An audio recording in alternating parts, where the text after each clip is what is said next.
activité bii ñuy def tey jii fii ci Pikine moo di activité sectorielle la FONSELUD di ko def FONSELUD mooy fédération des ONG et organisations de lutte contre la drogue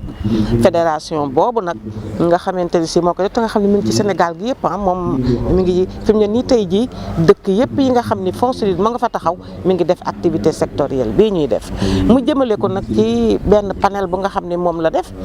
panel bi nekk prévention ak environnement environnement de la drogue ñu xam ko xamit naka la ñuy def ba def ci prévention soo gisee nag drogue fi mu ne situation drogue ku nekk xam na ni fi mu ne nii dafa am te dafa law nag bu baax nag ndax dañ ko gis ci fu nekk nag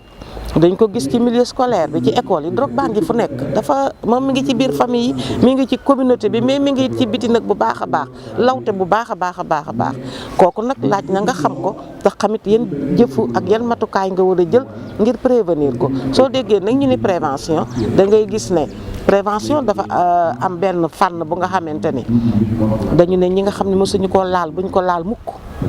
beneen fànn ba ñu ne ñi ko doon laal kat nañ ca gaaw génn beneen ba moo di nañ fexe ba traité ñeeta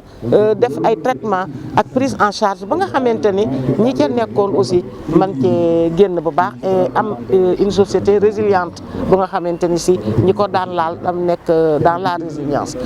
donc mu nekk lu nga xam ne boo jëlee prévention googu société civile bi dafa am moom fànn bu mag bu nga xam ne moom la ca def premier fànn boobu dañuy informer dañuy sensibiliser fu ñu toll ñu ngi koy def mais dañuy def aussi prise en charge psychosociale dañuy accompagner dañuy wax ak famille yi dañuy def médiation avec les familles dañuy def ay plaidoyer rawatina sax benn plaidoyer bu nga xam ne ñoo ngi koy def moo di la mise en application de l'article 120 du code des drogues nga xam ne dafa ni injonction thérapeutique maanaam au lieu kon nga jàpp kenn ki nga xam ne da ko doon laal nga jël ko di ko tëj ci kaso bi mu jëmale bu kenn xamul léegi yow bu ñëwee ni la man kat d'accord na maa faju te mu amit médecin bu ko fajit te ñu encadré ko nag bu baax a baax a baax comme loi boobu comme loi bi am na mais ñu fexe ba nga xam ni kooku ñu jël ko mu dem faju ji moo gën ñu koy téye mu fay am sax yeneen ni comportement ak yeneen ni façon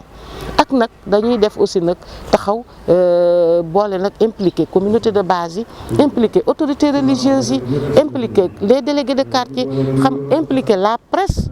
bi nga xam ne joue un grand rôle dans la sensibilisation ñun dañoo lëkkaloo bu baax avec journalistes yi le réseau des journalistes bu baax a baax pour que lii daal ñu jëlee ko fi xam ni rek ne